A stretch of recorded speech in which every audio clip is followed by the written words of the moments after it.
Imagine living every day feeling like you're walking on a tightrope, trying desperately not to fall into the chaos below. That's what it can feel like dealing with someone who never seems to understand or acknowledge your perspective.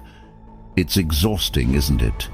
But what if I told you that the ancient philosophy of Stoicism holds secrets that could transform the way you interact with these challenging personalities, helping you to maintain your balance and keep your peace? Today, we're diving deep into how to communicate effectively with a narcissistic individual without losing yourself in the process. Stay with me as we explore powerful strategies that could save you not just time and emotional energy, but might also redefine the boundaries of your relationships for the better. Let's unravel these techniques together, drawing from a timeless wisdom that teaches us how to respond with both clarity and resilience. If you appreciate the insights and strategies we're unpacking here, a simple, free favor I'll ask from you is to hit that subscribe button.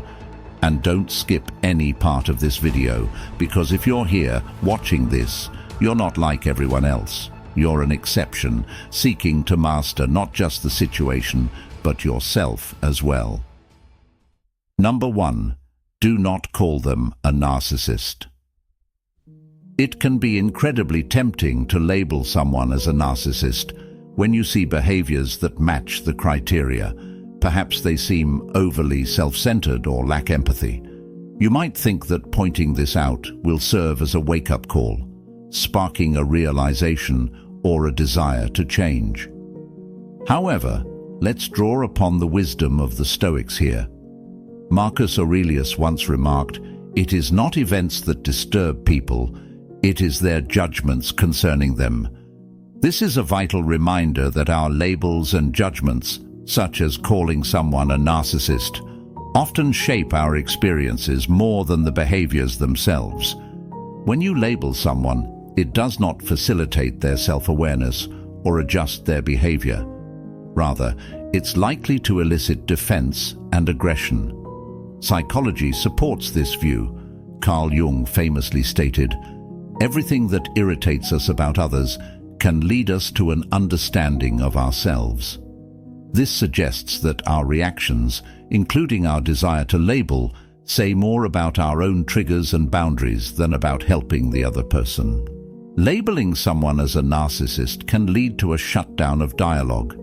The person may retaliate or withdraw completely, which is counterproductive if your goal is to improve the relationship or foster understanding. Instead, a Stoic would advise us to focus on what is within our control, our own actions and reactions. Epictetus taught that men are disturbed not by things, but by the principles and notions which they form concerning things. When you avoid labeling and instead focus on managing the situation with wisdom and detachment, you create space for more constructive interactions. Moreover, approaching interactions with a mindset of detachment doesn't mean you are indifferent. It means you are practicing resilience and protecting your inner peace. As Seneca pointed out, the mind that is anxious about future events is miserable. By not fixating on changing the other person's traits, but rather focusing on how you can interact with them effectively, you maintain your serenity and efficacy. In practice, this means engaging in conversations that focus on specific behaviors and their impacts rather than on character flaws. Discuss how certain actions make you feel rather than accusing or labeling. Aristotle believed in the golden mean, finding the virtuous balance between extremes. In this case, it means balancing honest communication with emotional restraint. This approach encourages dialogue and potential growth without the barriers that labels can create.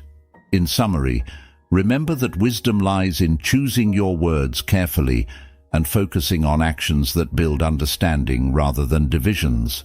This approach not only aligns with Stoic philosophy, but also with the best practices advised by modern psychology. It promotes healthier relationships and personal peace, adhering to the timeless advice of focusing on what we can control and letting go of the rest. Number 2, don't tell them that they are gaslighting you. When we discuss handling interpersonal conflicts, especially with someone who may be distorting reality to manipulate the situation, it's crucial to understand the dynamics at play. Accusing someone of gaslighting, especially if they have narcissistic tendencies, usually won't prompt them to acknowledge their behavior or change their ways. They may not even recognize what they are doing as wrong, which aligns with the Stoic teaching that we cannot control others' perceptions or actions, only our responses to them. Epictetus wisely noted, "We have 2 ears and 1 mouth so that we can listen twice as much as we speak." In situations where you feel gaslighted, this advice becomes particularly relevant. Instead of confronting the behavior with accusations, which might escalate the situation, it's more productive to listen and observe carefully. This allows you to maintain your grasp on reality without directly challenging the other person's perception, which they are likely to defend aggressively. Moreover, Marcus Aurelius taught that you have power over your mind, not outside events. Realize this, and you will find strength. When you feel tempted to call out someone for gaslighting, remember these words. Your strength lies in your ability to hold on to your reality and perspective, not in convincing someone else of their manipulative tactics. Accusing them often leads to further manipulation or conflict, as the accused person becomes defensive or even more manipulative. Instead, focusing on maintaining your own mental clarity and emotional poise is crucial. Furthermore, from a psychological viewpoint, Carl Jung offers insight into why confronting gaslighters directly is often unproductive. Knowing your own darkness is the best method for dealing with the darknesses of other people.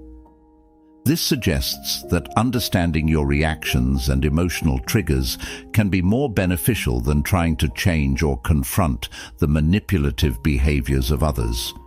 When you focus on your internal awareness and resilience, you're better equipped to handle challenging interactions without losing your equilibrium. Socrates' approach to relentless questioning, aimed at exposing contradictions in the thoughts of his interlocutors, can also be adapted here. Rather than direct accusations, asking clear, calm questions about the discrepancies you notice can be a subtle way to bring attention to the reality of the situation without direct confrontation. This method keeps the dialogue open and can sometimes lead the other person to see the inconsistencies in their statements themselves. While it's natural to want to confront and stop gaslighting behavior directly, the Stoic approach of focusing on self-control and maintaining personal integrity offers a more effective strategy. By preserving your perspective and avoiding fruitless debates, you safeguard your mental health and maintain the upper hand in navigating these complex dynamics. Remember, your power lies in how you react, not in changing the behavior of others. Number 3. Don't tell them that you think that they can never change. After countless interactions where patterns seem set in stone, you might reach a point where you believe that change is impossible for the person you're dealing with. The temptation to say you'll never change can be overwhelming. You might think that by challenging them with the idea that they are incapable of change, you might spark some sort of transformation. But let's explore why through a Stoic lens. Voicing this belief might not be the most effective approach. Stoicism teaches us the value of focusing on our own actions and reactions, emphasizing the importance of self-control and the acceptance of others as they are, not as we wish them to be. When you tell someone that they can never change, you're not only closing the door on their potential for growth, but you're also anchoring your expectations to a static perception of their character. This can create a self-fulfilling prophecy where both parties behave as if change is indeed impossible, which stifles any potential for positive development. Moreover, claiming someone will never change can lead to a defensive or hostile reaction. This could solidify their current behavior even more, as they might feel rejected or misunderstood rather than motivated to reflect or reconsider their actions. From a Stoic point of view, it's more beneficial to maintain a position of emotional detachment when dealing with difficult behaviors. This doesn't mean you give up hope or stop encouraging positive change, but rather that you do so without attachment to the outcome. You can support and inspire change through positive reinforcement and by setting a good example rather than through criticism or negative predictions. Additionally, the Stoic concept of impermanence reminds us that all things can change, and often do, though not always on the schedule we might prefer or in ways that are immediately obvious. By keeping an open mind to the possibility of change, you align more closely with this principle, preserving your inner peace by managing your expectations realistically. In practical terms, if you feel compelled to address issues in the behavior of someone you believe is resistant to change, focus on specific actions or situations rather than their overall character. Discuss behaviors and their impacts calmly and factually, and express your feelings and needs without implying that their character is flawed beyond repair. This approach is not only more likely to foster a constructive dialogue, but also keeps you grounded in Stoic virtues of wisdom, justice, courage, and moderation. Refraining from telling someone they can never change is not about naively hoping for transformation against all odds. It's about cultivating a realistic, balanced view that allows for personal growth and adaptation, both in yourself and in others, without becoming emotionally entangled in the outcome. This way, you remain free to respond to each new situation with clarity and effectiveness, embodying the Stoic ideal of living in agreement with nature, which includes our own nature and that of those around us. Number 4. Don't tell the narcissistic person that you don't forgive them. Discussing forgiveness, particularly its absence, is a complex issue, especially in interactions characterized by narcissistic behavior. Stoicism teaches us to approach such situations with a focus on inner tranquility rather than external expressions of condemnation or forgiveness. Marcus Aurelius once advised, "Be tolerant with others and strict with yourself."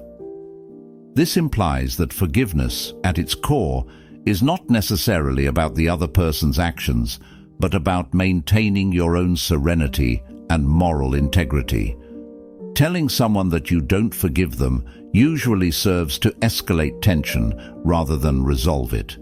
It can lead to increased conflict and can perpetuate negative emotions on both sides. The Stoic view, influenced by thinkers like Epictetus, suggests that it's not what happens to you, but how you react to it that matters. When you choose to tell someone you don't forgive them, you're focusing on reaction rather than on constructive response. You might feel momentarily justified, but this often does little to promote your own peace or to improve the situation. Furthermore, forgiveness in Stoicism can be seen as an exercise in understanding the limitations and failings of others. Seneca said, "To err is human, to forgive divine." This isn't to suggest that one should always forgive, but that the capacity to forgive or to withhold forgiveness should come from a place of compassion and understanding, not from anger or a desire for retribution. When dealing with someone who exhibits narcissistic traits, announcing your non-forgiveness does not align with the Stoic ideal of cultivating virtue and emotional resilience. Aristotle contributes to this discussion by emphasizing the golden mean, the virtue of finding the balance between excess and deficiency. In the case of forgiveness, this means navigating between the extremes of holding on to grudges and offering premature forgiveness that may not acknowledge genuine hurt or wrongdoing. By choosing not to explicitly declare non-forgiveness, you keep to a balanced path that allows for personal, emotional health and objective assessment of relationships. Carl Jung also noted the psychological importance of integrating shadow aspects to achieve individuation and personal growth. He would argue that understanding the darker parts of both ourselves and others without immediate judgment or reaction can lead to deeper insights and emotional maturity. This concept supports the idea of silent forgiveness or emotional distancing, where you acknowledge the hurtful behavior but choose a path of healing that does not involve confrontation. In practical terms, instead of telling someone you do not forgive them, consider focusing on what behaviors you can accept, how you can set healthy boundaries, and the ways in which you can move forward with or without that person in your life. This doesn't mean you ignore the wrong done to you. Rather, it means you are choosing a more personal and internally focused path to recovery, one that doesn't hinge on the other's acknowledgement or apology, but on your own well-being and peace. While the concept of not forgiving someone can feel empowering, it often leads to more personal turmoil than resolution. The Stoic approach would guide us to focus on our own inner peace, emotional detachment, and personal virtue, fostering an environment in which we can thrive, regardless of how others choose to behave. This way, we maintain not only our peace but also our power in navigating complex interpersonal dynamics. Thank you so much for joining me today. I hope these insights help you navigate your relationships with more peace and understanding, embracing the Stoic virtues of wisdom and emotional resilience. Remember, the strength lies within you, and every interaction is an opportunity to practice your principles. If you found this video helpful, please check out the suggested videos on the screen for more guidance and inspiration. Thank you for being a part of the Stoic Journal community. Together, we learn, we grow, and we find our path to inner peace. Take care, and I'll see you in the next video.